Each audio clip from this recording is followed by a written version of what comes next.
Yeah, with cosmicfixer.com and circularsoul.biz. Kind of a nice little we put this on both of our pages, and so both of the pages are really ours anyway. So we just hope that a few curious folks will join us, and we're here to just kind of explore and experiment and show up and do some cosmic dialogue and talk about some things that have been happening, talk about intuition, talk about healing, and whatever topics kind of flow with us. So how did I do with that, Rita? Anything you want to say? Yeah, perfect. Because if we're not curious, what do we have? Why bother? Yeah, it's just a routine, just something to do. Yeah, automated. Oh, yeah. We become robots and AI takes over. Right. So just a little bit, I'll before we get into stuff, I've had like a horrible, yesterday was a horrible day for me. I'll just share this with anybody who watches. So for some reason I was totally incredibly irritable, and I gave lectures to a gas station attendant because people were letting their children in and out of their car while filling up their gas tank, and they didn't care, and I was, telling them they should watch people and that it puts everyone at risk. They didn't care. I was kind of flippant with the students. Like, I said, "Do you understand what I'm saying?" They're like, and I said, "Of course you don't." So I was really kind of flippant, and I was kind of mean. And I also did a lecture for somebody. I deliver groceries through Instacart, the Instacart platform, and I gave a little mini lecture about why I can't use just plastic bags for someone, and little stupid things. But for some reason, I was so off, and I was in this judgmental space, and I just ended my shift early, went to sleep from 7 to 11 with my dog, and then again went back to bed at 3 a.m. Today I'm fine, but I just felt all the crazy feelings, and yeah, talk about wild. So yeah, and you noticed yourself, you were self-aware in the midst of it, or at least after it, and reeled it back in, knowing that all you had to do was feel that stuff and go to sleep. Oh, and in my dream, it was kind of fun. I had this really interesting dream where there was this woman, this entity woman spirit, just kind of floating in this bubble. And she looked like Julie Andrews. And she was just smiling at me. And part of this balloon also, kind of took all of this baggage that I had, or junk or whatever, and she had this hook, and then it twisted, and she took away a bunch of, I didn't tell you about this personally, but she took away a bunch of a whole layer of garbage. Nice. Back just her, and she still smiled and floated around. Nice. So that's a real thing. Yeah. So I why? Because you were willing to feel it. Yeah. And not just, yeah, okay, so you projected it out at some people, you did a little spewing, but then you took responsibility for that. Yeah. I hope so. I have to face that. That's evidence that sleep experience you had. That's evidence that you did. Yeah. So, and today was really positive. So today felt great. Things flowed off my back. It was. Because I picked it up today. Yeah. It's your turn. You're welcome. Yeah. Yeah, just actually I picked it up right about the time you were letting it go, I think, last night. Yeah, just noticing just this recurring thing, this recurring incident of feeling rejection over and over. It's just a lifelong thing. So, yeah, I just had to, I spent a good part of the day crying, and let it go. Let it but I just felt all of it. And because I've released so much in the previous years from a lifetime of rejection and many important people rejecting me, whatever, probably rejecting themselves in some way. Because I've released and grieved so much of that, this brand new rejection, I could just cry for a couple of hours and release it and not have to hold it in my cells and feel hurt for, the rest of my days about it and see the physical results of holding on to that. So yeah, it doesn't feel good, but I feel that it is mostly gone. So I sometimes think that this is like portions of an older paradigm of ourselves, or an older version. Like if we want to be version 2.1, we still have to let go of version 2.0 as we baby steps forward, hopefully. So well, maybe. Sorry. Go ahead. When you can go from hurt to feeling it was a gift within the span of a few hours, and it is, because I had new realizations and could feel that grace of releasing that hurt wherever it originated from, whether it was within me or intentions coming from somewhere else. Getting to the gift of it within the afternoon rather than 15 years later. Yeah, and it is kind of a gift and an opportunity just to what a privilege to see that portion of us in action as data, or as there it is, there's that part of me, I'm getting to see it. Rather than burying it or whatever. It's like it just, there it is, it's splattered against the wall, and now you get to see that. That's your gift. Yeah.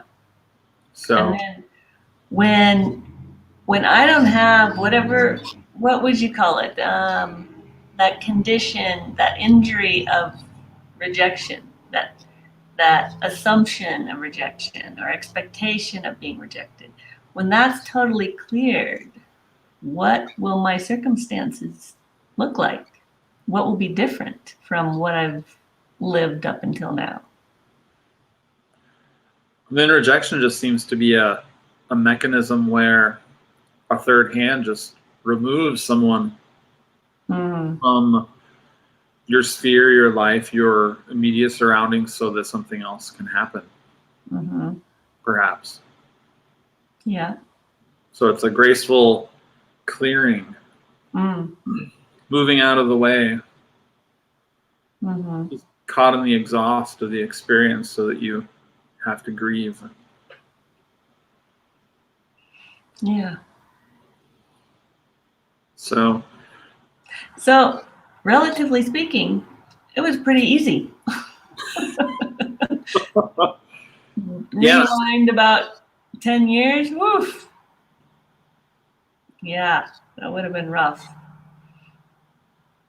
Yeah, I think I would have probably not gone to sleep, and I would have stuck it out, and I would have had more. I have younger years, I probably would have spun a little more with my anger, annoyance, judgment. Yep. So, in this concealed fear that something would happen, turned around on, and to be projected onto someone else. Right. Yeah. And I would have been spinning in this, okay, what did I do? How can I make it right? Or I didn't do anything. How can I make them see I didn't do anything? Instead of just, oh, no. Okay. Yeah. That's what that is. Interesting. Well, I'm glad that you're coming out of that. Yeah, me too. Oof. Oh. I was texting you, I'm having a horrible day. That was so Watermelons. Watermelons. I can't stand shopping for watermelon. And Now me being so empathic, I was just laughing. oh, I know. Oh, you're Only because I know Scott and I know he's gonna, yeah, do exactly what we already described. Oh, yeah, and it was just it could have been a watermelon, it could have been something else. Could have been baby food. I don't like shopping for that necessarily. Or just 5 million kinds of soup that are obscure, So, yeah, we have those contestants, I call them sometimes. So it's kind of fun. But yeah. So so you had an experience of having it started with a dream? It did start with a dream, a little bit of a dream and kind of a, yeah, I was, one night I was just really, I'll just back up and I'll tell you the experience. One night I was just sitting up really late at night. I've lived in this apartment that I'm in right now for, maybe like 2.5 years now, going on the 3rd year. And, every once in a while I always say, I want to move, or maybe I don't, and then I don't move. And then I want to move here, and then I don't move, or somehow the universe doesn't allow me to move there. Like an apartment gets rented out from underneath me the day of, or, some sort of obstacle happens. And then I'm just, okay, I'm here. And so I was just wrenching around and thought, what am I going to do?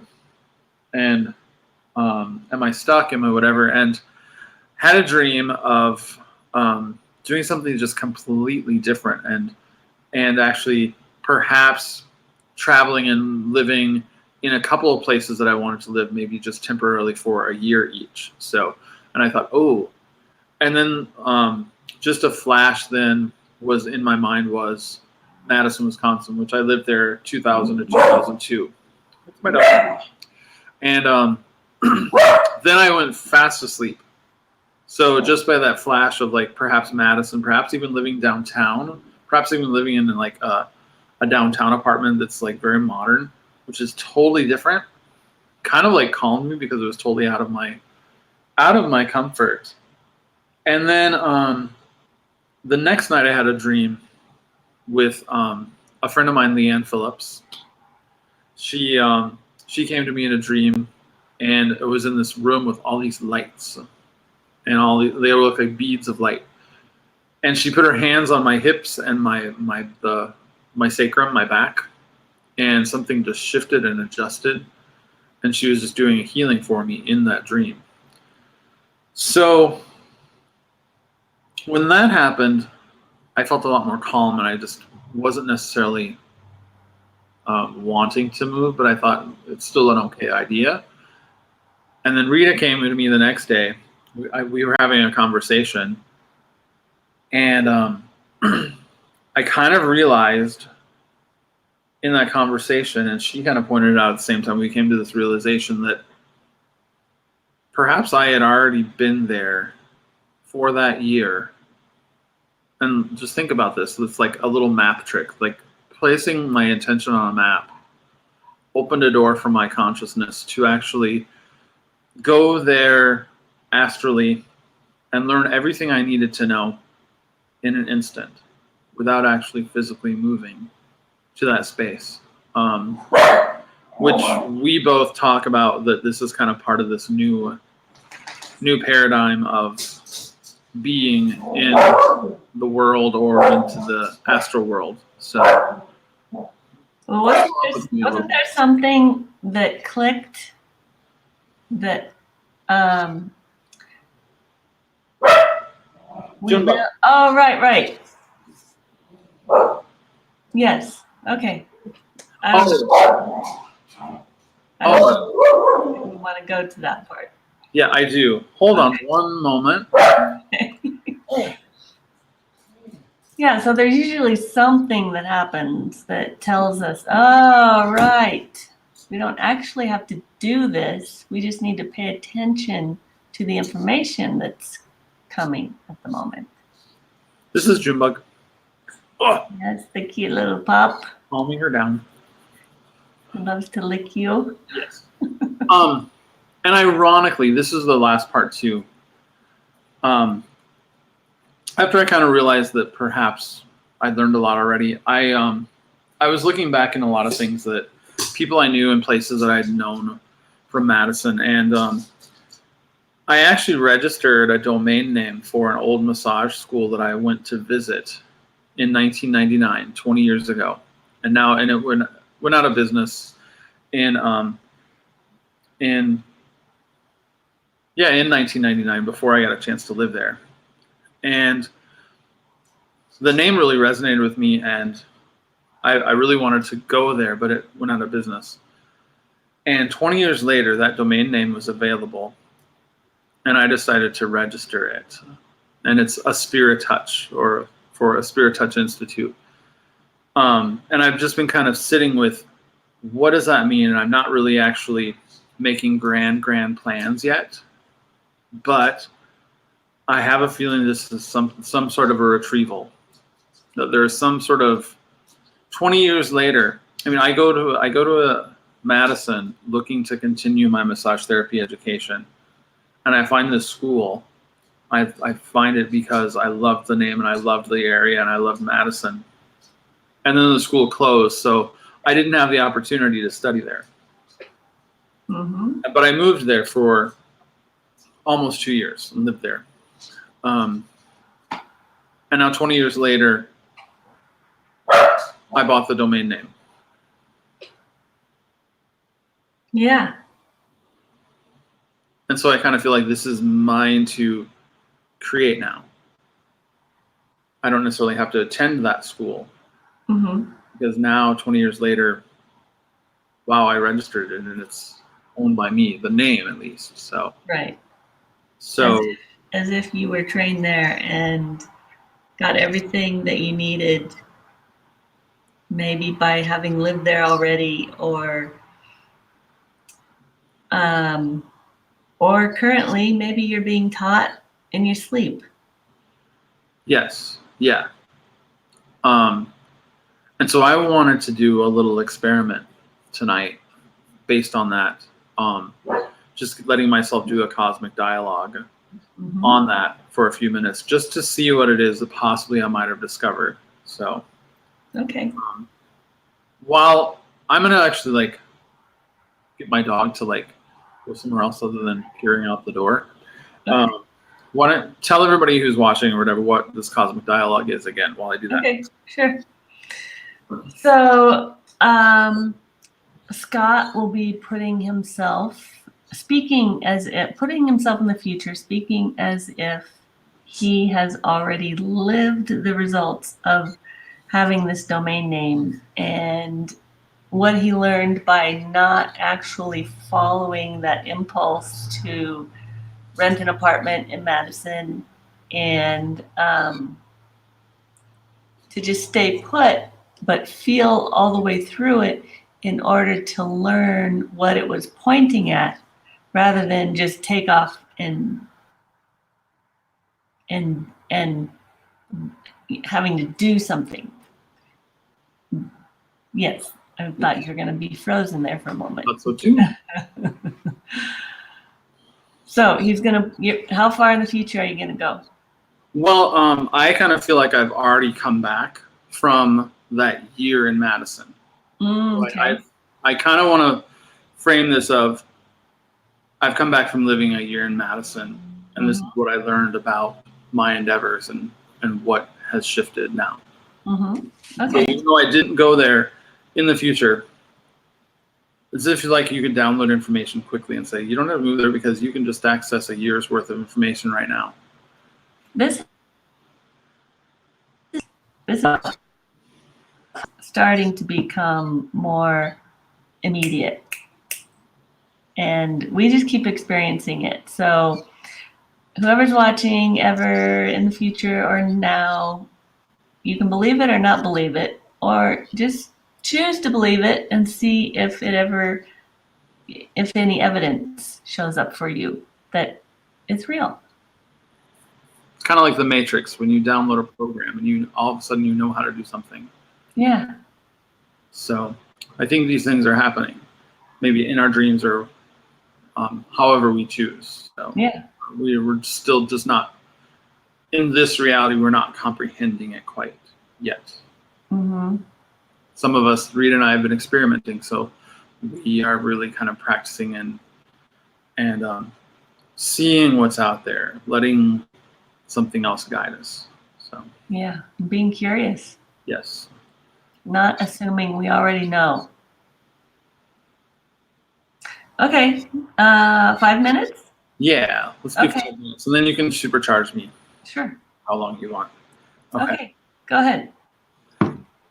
So I've come back from Madison, from living there for a year.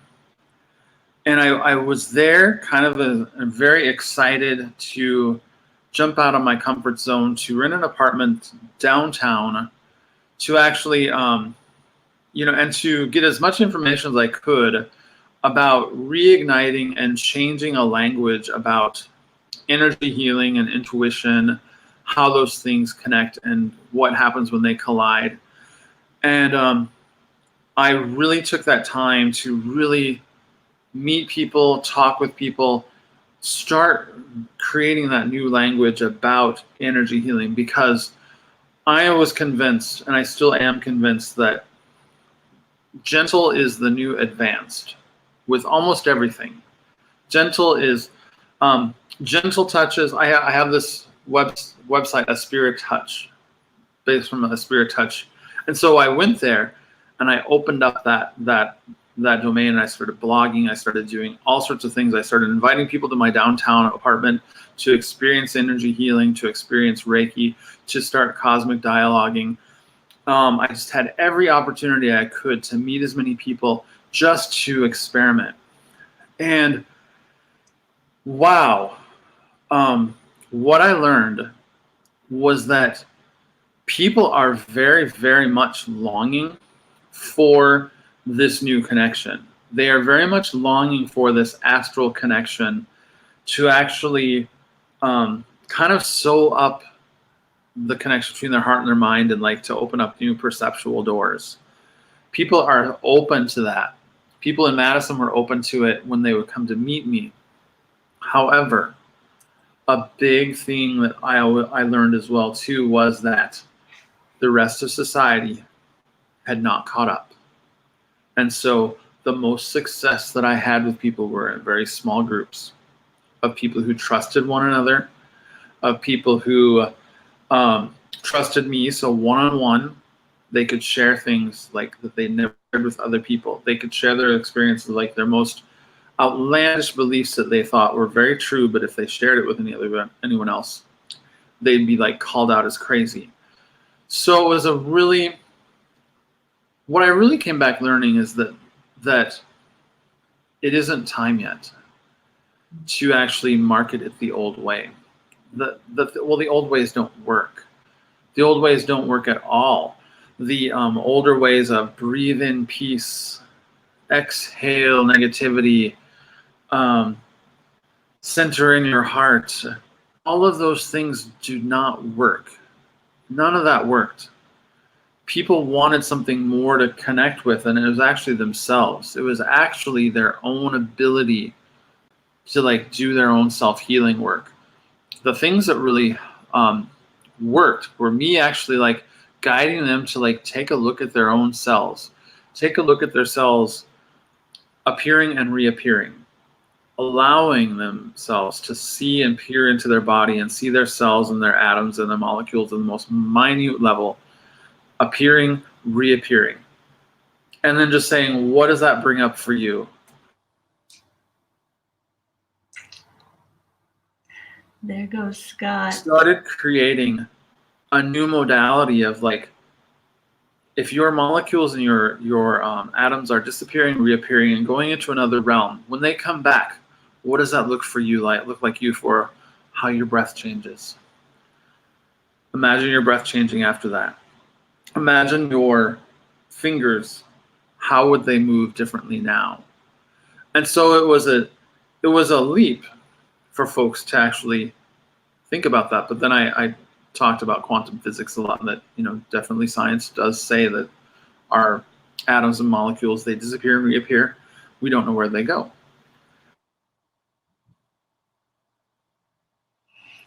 Oh, Scott's on to something. Is the time up? No, you froze for a minute. You're freezing. So he's on to something big. There you go. This is very big, possibly, if everything is giving out. So using that idea of reappearing and disappearing and coming back, receiving information in an instant with your cells as they come back and as you witness them coming back. This was the newest paradigm. People came back and they said, I am breathing differently. My arm moves differently.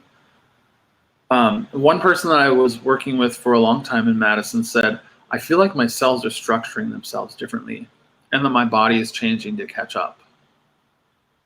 So I realized in that year that this kind of modality needs to have more of an organization, more of a language.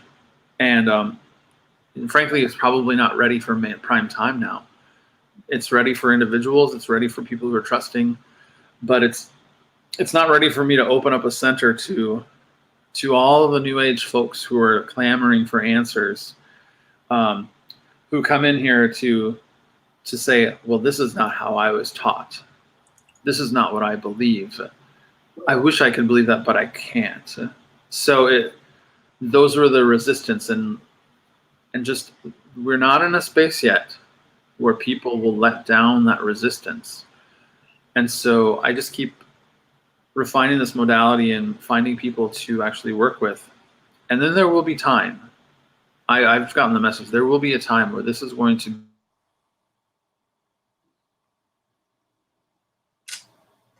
There will be a time. There you go.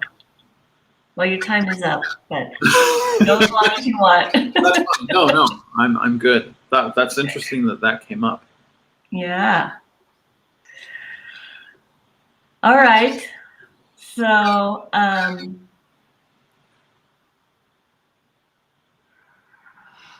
yeah. So I've watched Scott.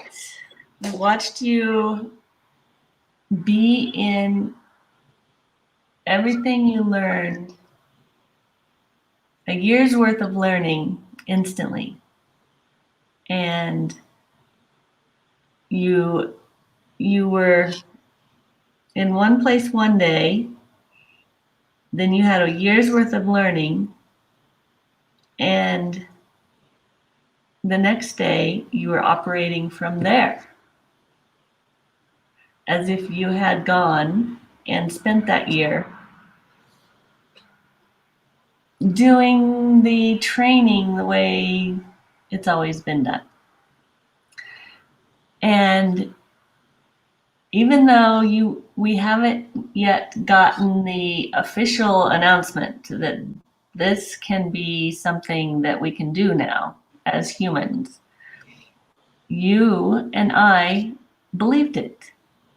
And because we believed it and watched it unfold and just went on faith that this was real, it directed your choices and actions in a very different way than if you'd had to pack up and move otherwise. That's a whole, just that one part of it could make you veer off in a whole different direction than what you intended. And so you skipped that whole cumbersome activity of packing and moving and finding a place, and all of that. It was unnecessary.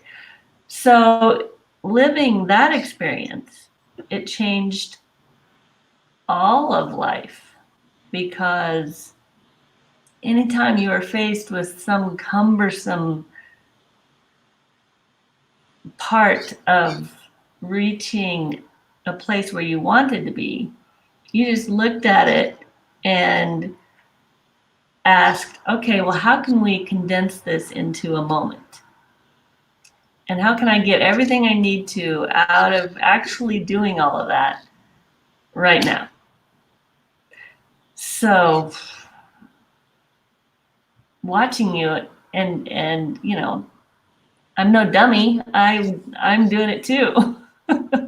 that that to me was the interesting and important part, even in your interactions with your clients, because they'd see you one week and then they'd see you the next week and they go, wait a minute, what's going on?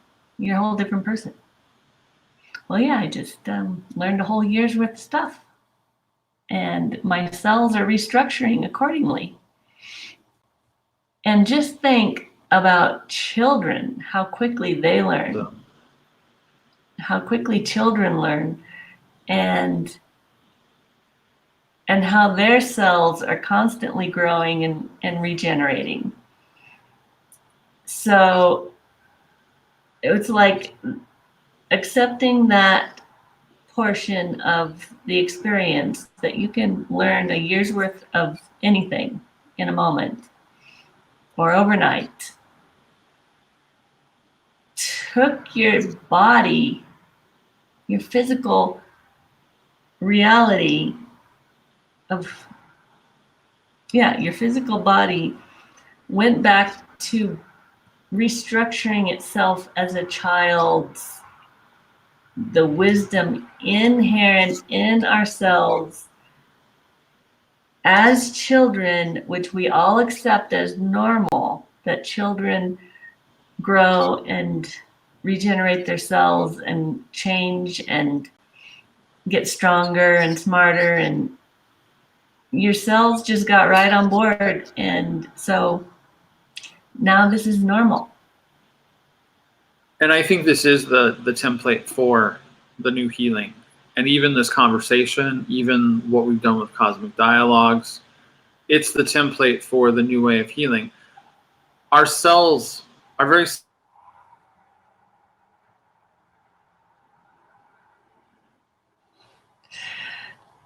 Scott, where are you, Scott?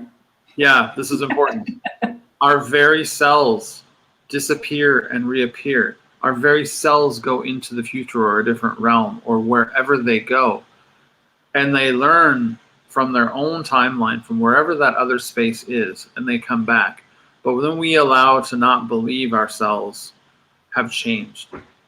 We don't believe that our cells have changed when they come back. Once we start believing that our cells actually have changed because they have come back and they've gotten... His cells are going somewhere and coming back. There he is. Yeah, this is so important. And just as I came back really quickly, one day gave me a year's worth of knowledge. Our cells disappear and go somewhere else and give us a year's worth of healing. As long as if we can believe that and hold faith that our cells were disappearing and reappearing, bring us that goodness and that kind of information, and we act upon that information and allow ourselves to experiment with that information, that's a revolutionary healing system. Mm-hmm. We're doing it right now in this space. Yes. And in your energy forecast, Go ahead. I don't remember which month, but I felt you were going to be discovering a new technology. So perhaps it is done. It's done, and it exists over there. It exists there for us to allow and bring back and let that change us. You know, children know it. They skin their knee and the next day they have a scab, and the next few days it's gone. Right. Children can go and do that. For us adults who have been told that that's not possible, it takes us, the same healing takes a month because we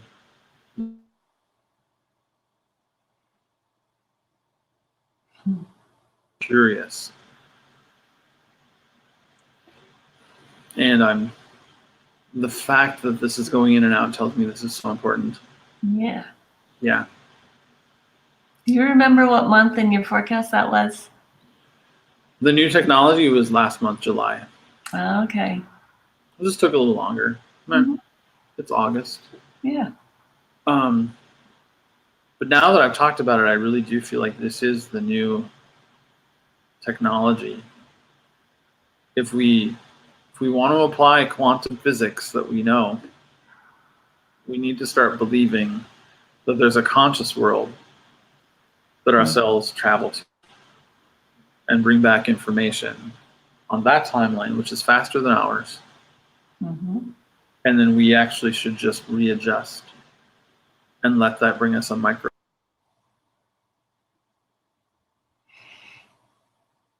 And I think you were looking at your forecast when I asked you about that. So there's an important part too. Just using your energy forecast. I felt it.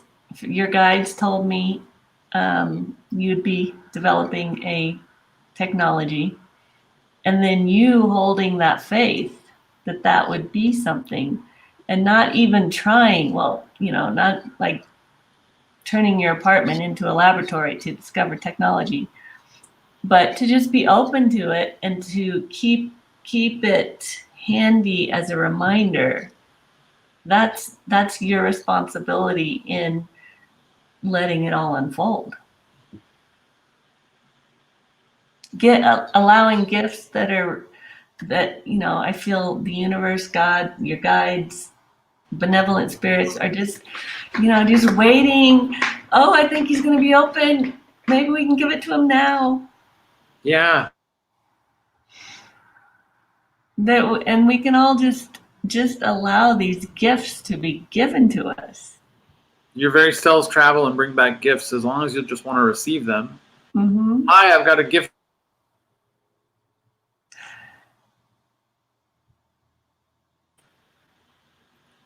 And then we say, no, that's not possible. Right. I have to go to university. Right.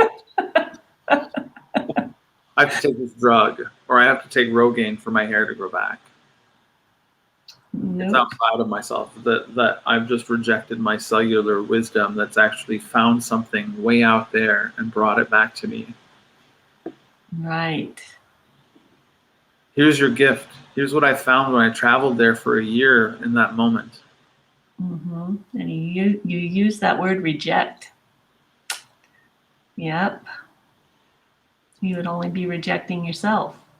Yeah. And then eventually I think that, I want to keep doing this because I think eventually we as humans will really learn to be, we're evolving, we'll be half in that world and half in this world, and then it will be very automatic. Mm-hmm. Like that. Just snap your fingers. I've gone there already. I have the answer. I understand now this technology that needs to happen. And I feel February is going to be more, it's going to be so obvious that people won't be able to deny it. Because things are accelerating. I see the other little truths that I've believed for years and years now starting to come out in the mainstream and the news, and just crazy political or empire story things, and people are really hopping on. I'm like, oh, yeah, there's something different out there. I know that this is not true. Yeah. Things that I knew that weren't true years ago. Mm-hmm. Whether or not we understand it, I do think, I believe, and I have to believe, because why not? Why would I reject it? We are evolving. We are going to those places. People are dreaming. People are transporting to other places, getting other information, whether they experiment and absorb that or believe it is a different story. Mm-hmm. That causes dissonance. So this crazy dream you have that actually opens a doorway, and you're like, oh my gosh, I'm so scared of that. I could never possibly do that. And you close it. What implications does that have for you? What does that do to your cells? What does that do to your own self and your imagination and your brain and your mind and your consciousness? Mm-hmm. It's a violence. Mm. Yeah.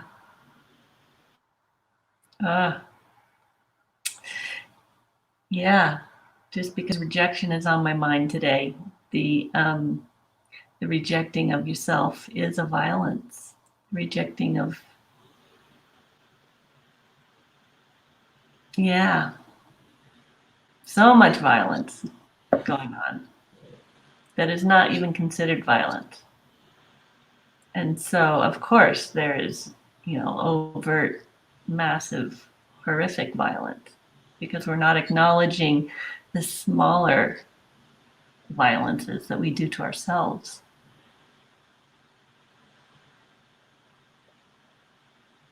I think I've just totally uncovered in that momentary year in Madison a whole new way of doing this. Mm-hmm. It is stemmed in part of this whole cosmic dialogue travel. But if we apply it to our cellular existence, that's the modality. That's the healing. Yeah, they're trying everything to interrupt us. Everything. Phone calls. The dog is distracted. There's lightning. Oh, there's this massive cloud just ready to just wipe us out here. Yeah. Internet outages. When the first 30 minutes we were just fine. Mm-hmm. Get to the good stuff, and it's we should just blame the Russians, shouldn't we? Oh God, of course.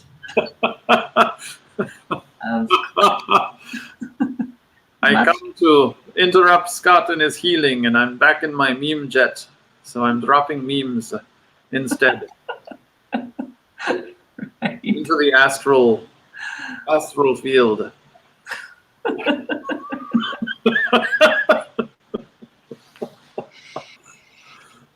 Okay. It's a great day. Mm-hmm. It is. I cried for 2 hours, but it's a great day. Yeah. Good. Crying, good. Okay. Thank you, Rita. This was awesome. A little over time, so we apologize. 42 minutes. Well, we had to get it all out. Good stuff, though. So, all right. Definitely. Thanks, everybody, for joining. If you did, you'll join us later or in your own time. So, in 10 years, when this modality totally takes off and it's not even mine anymore. So, or maybe it's already just been absorbed. Yeah, that's true. Okay. It's part of my belief. I got to do that. Bring it back. Yeah. All right. All right. See ya. Thanks, Rita.